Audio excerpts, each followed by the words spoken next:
선택권은 없어. 흘러가다 보니 여기까지 왔고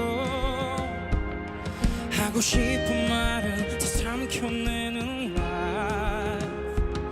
살아남기 위해 적응한 척했지.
President Lee Jae-myung is in Malaysia for the ASEAN summit, where he also met with the Cambodian Prime Minister today.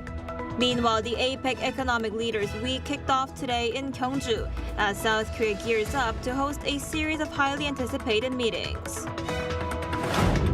After U.S. President Donald Trump described North Korea as sort of a nuclear power, the South Korean government responded by saying that it's closely working with the United States on their shared goal of denuclearization.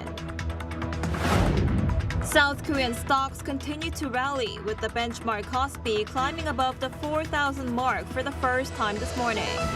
Shares of Samsung Electronics also hit a milestone, now trading above 100,000 Korean won, or around $70 US. Hello and thanks for joining us on Arirang News. We begin in Malaysia, where South Korean President Lee Jae-myung is attending his first ASEAN summit since taking office. For more, our presidential office correspondent Song Yoo-jin, who is traveling with the president, joins us live from Kuala Lumpur. Yoo-jin, what's the latest?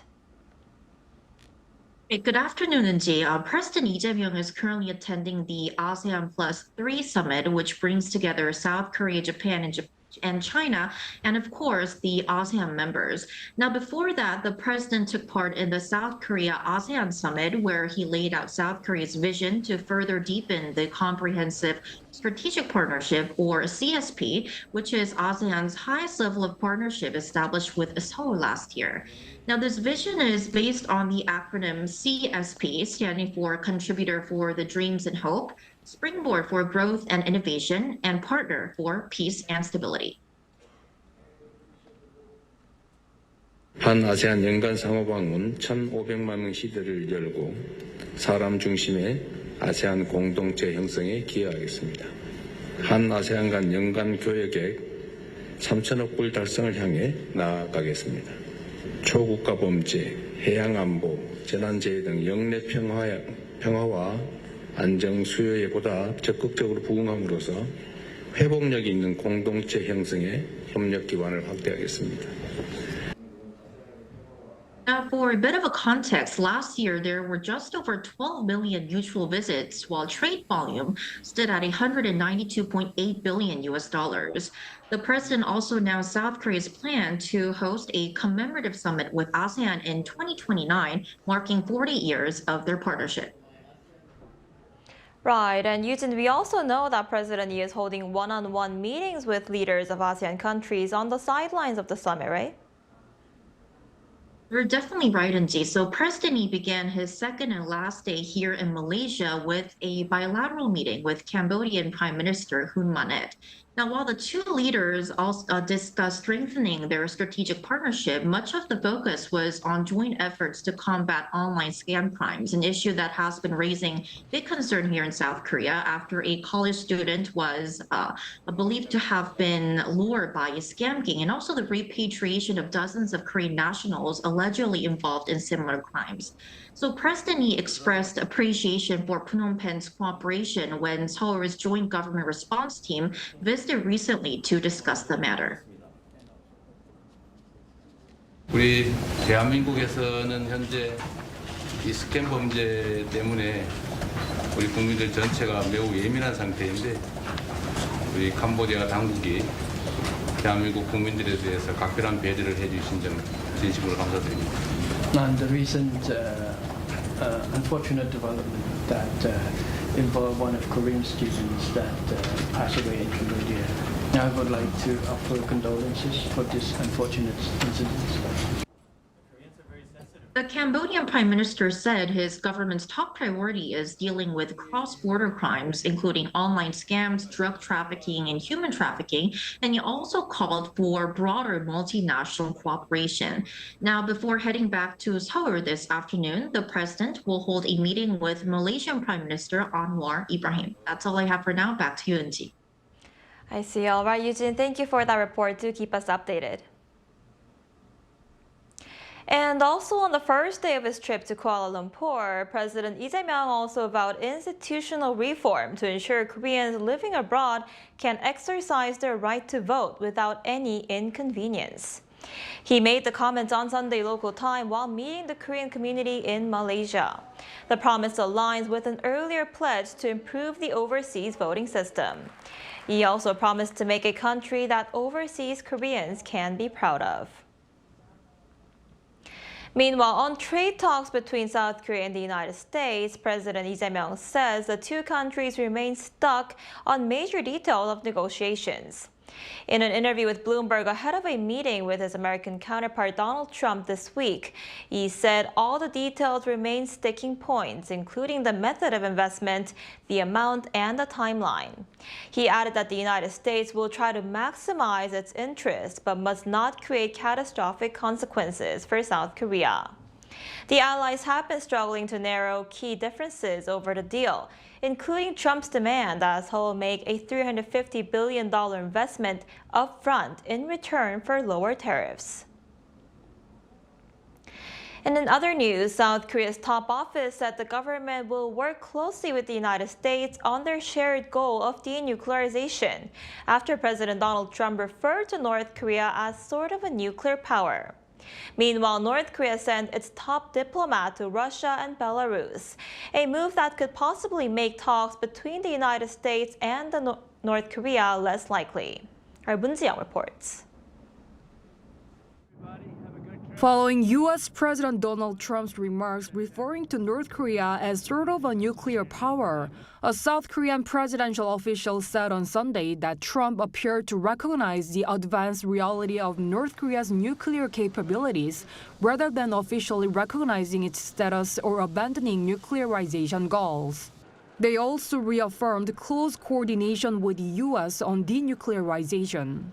Trump made the remarks during a press meeting aboard Air Force One on Friday in response to a question about Pyongyang's stance that recognition as a nuclear power is a prerequisite for talks with Washington. He departed for an Asia tour over the weekend, which includes a visit to South Korea, and expressed a strong desire to meet with North Korean leader Kim Jong-un. Yeah, I do. I mean, if you want to put out the word, I'm open to it. You know, they don't have a lot of telephone service. They have a lot of nuclear weapons, but not a lot of telephone service. So I'm open to it. I had a great relationship with him, and he probably knows I'm coming, right?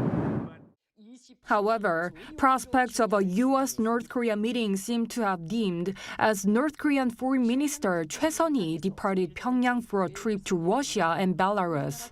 According to the North State media, the Korean Central News Agency on Monday, Choi's visit to the two countries is at the invitation of their foreign ministers.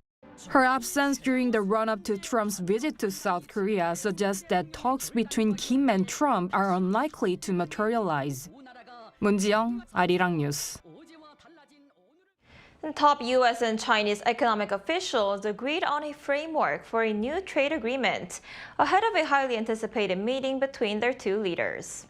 The framework trade deal potentially avoids an additional 100% tariff on Chinese goods into the United States. Our Lee Seung-jae has more. Top U.S. and Chinese economic officials have agreed on the framework of a new trade agreement, signaling progress ahead of a highly anticipated meeting between U.S. President Donald Trump and Chinese President Xi Jinping later this week.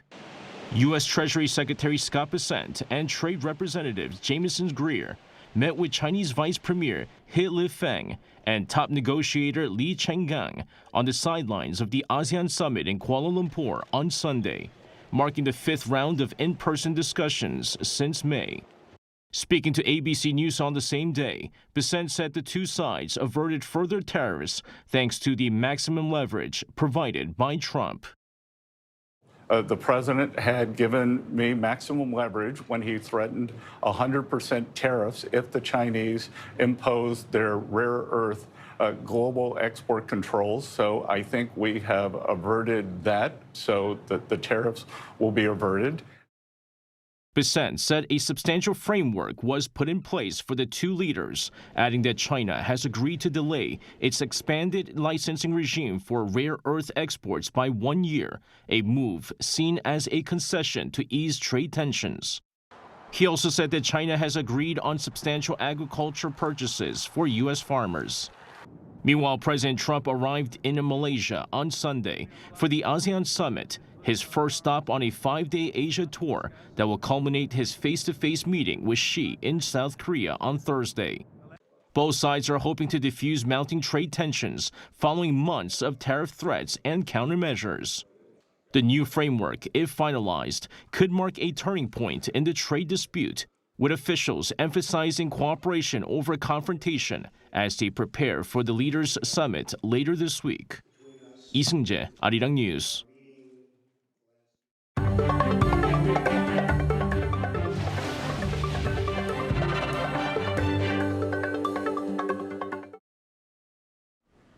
South Korea's benchmark KOSPI surpassed the 4,000 mark for the first time today, driven by expectations over a U.S.-China trade deal and gains on Wall Street. The index opened strong before hitting a new intraday record high of 4,038.39. The milestone comes just 4 months after the KOSPI first broke the 3,000 points barrier. Samsung Electronics also made history on the same day as its share price broke 100,000 won for the first time, pushing its market cap to 597 trillion Korean won, or about 417 billion US dollars. The surge is attributed to a recovery in the semiconductor industry and resurgent competitiveness in high-bandwidth memory. The defense chiefs of South Korea and the United States will meet in Seoul early next month for their annual security talks. Seoul's defense ministry said Monday that Minister An Kyu-baek and U.S. Defense Secretary Pete Hegseth will hold the 57th Security Consultative Meeting on November 4th, marking their first in-person talks. The two are expected to discuss policy coordination on North Korea, the allies' combined defense posture, and extended deterrence measures. Naval maintenance and repair cooperation will also be on the agenda.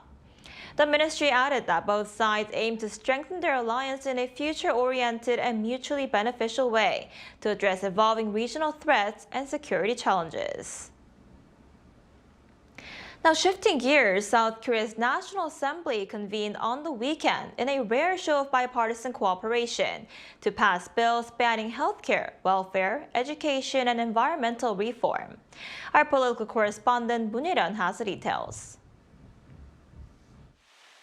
The National Assembly held a rare weekend plenary session on Sunday, passing a total of 76 bills aimed at improving citizens' welfare and addressing key social issues. I believe that holding a plenary session on Sunday with bipartisan agreement is very meaningful, as it demonstrates both parties' commitment to passing livelihood-related bills. Among the most notable legislation is a bill designed to prevent gaps in emergency room care by improving patient triage and establishing direct communication channels between emergency medical institutions and transport providers. Other bills passed during the session cover a wide range of social and public welfare issues. Amendments to the Child Welfare Act now allow foster parents to exercise legal authority over financial accounts for the children in their care. A new law also prohibits sex offenders from operating or working in accommodations serving foreign nationals. In addition, lawmakers passed legislation establishing lifelong education programs for people with disabilities to promote independent living and social participation. Bills were also approved to support the stable supply of essential medicines, ensure interest relief on student loans, and provide compensation support for victims of digital sex crimes during criminal proceedings. Financial and administrative reforms were included as well. Local governments will now be able to issue bonds in response to unforeseen urgent financial needs. The creation of the National Assembly Records Office was authorized to manage official parliamentary documents.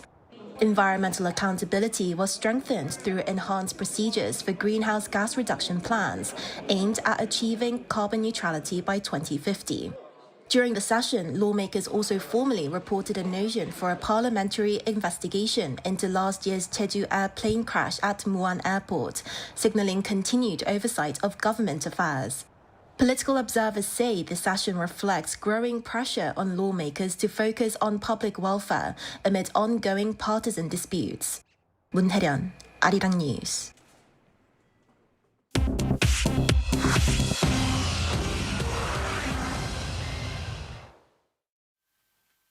This is The World Now, bringing you the latest stories from around the globe. In Kuala Lumpur on Sunday, U.S. President Donald Trump co-signed a ceasefire deal between Thailand and Cambodia in Washington's strongest diplomatic push in the region this year.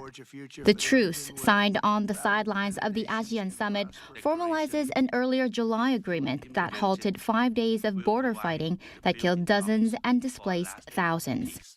Its first phase includes the release of captured soldiers, the removal of landmines, and international troop monitoring along the frontier. Alongside the peace pact, Washington announced trade deals with Malaysia and Cambodia and an MOU on critical minerals and supply chain resilience with Thailand. U.S. President Donald Trump announced a 10% tariff increase on imports from Canada on Saturday after a political spat over an advertisement sponsored by the Ontario government, which quotes former U.S. President Ronald Reagan. The ad, which included part of an address made by Reagan in 1987, where he said tariffs hurt every American, was described by Trump as a fraud. Trump also criticized Canadian officials for failing to withdraw the ad before World Series matches between Canada's Toronto Blue Jays and the U.S. team, the LA Dodgers. Canada is currently the only G7 country without a fresh deal under Washington's tariff regime, which already includes levies of 35% on goods, 50% on metals, and 25% on automobiles. The Canadian Chamber of Commerce urged both sides to resolve the dispute through diplomacy, warning that escalating tariffs would hurt North American competitiveness. In Moscow on Sunday, Russia announced a successful test of its nuclear-powered Burevestnik cruise missile. Russian officials say the missile, known by NATO as Skyfall, flew for 15 hours and covered about 14,000 kilometers, demonstrating its ability to evade missile defenses. The Kremlin says the weapon, powered by a nuclear engine, could soon be deployed as part of its strategic arsenal, calling it a system no one else in the world has. The test came just hours after Russia launched one of its deadliest air assaults on Ukraine in weeks. More than 100 drones and missiles struck residential areas in Kiev, killing at least 3 civilians and injuring dozens. Ukrainian officials said Russia has unleashed nearly 1,200 drones and 50 missiles in the past week alone. In Paris on Saturday, police arrested 2 suspects over the recent jewelry heist at the Louvre Museum, one of the boldest art thefts in French history. Authorities say one suspect was detained at Charles de Gaulle Airport as he prepared to board a flight out of the country, and another was reportedly planning to travel to Mali. They didn't say whether any of the jewelry valued at more than $100 million had been recovered. The arrests come a week after 4 masked thieves used power tools and a ladder truck to break into the museum's Gallery of Apollo in broad daylight. Officials say DNA evidence found at the scene led to the suspect's identification. France's justice minister admitted security protocols had failed, damaging the country's global image. In response, the Louvre has tightened security and transferred its most valuable pieces to the Bank of France's underground vaults. Chu Ji-hyun, Arirang News.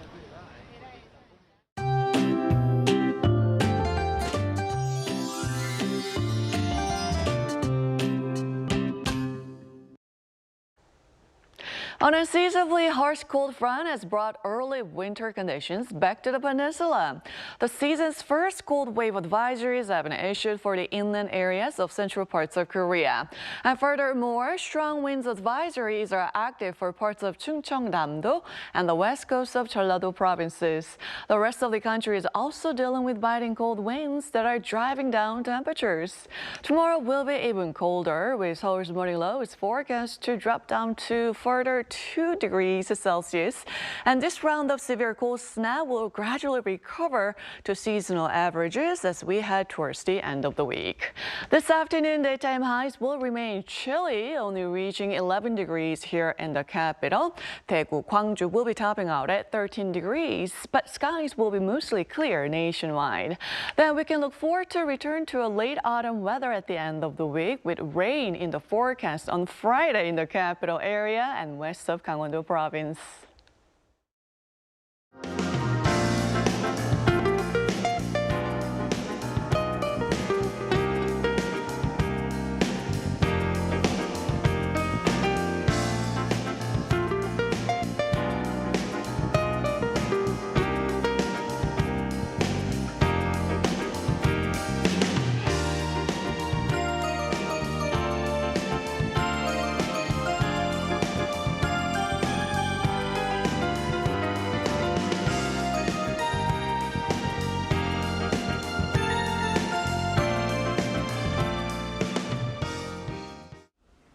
That's all we have for today's noon edition of Arirang News. Thank you for watching. We'll be back at 5 p.m. Korea time. Stay tuned.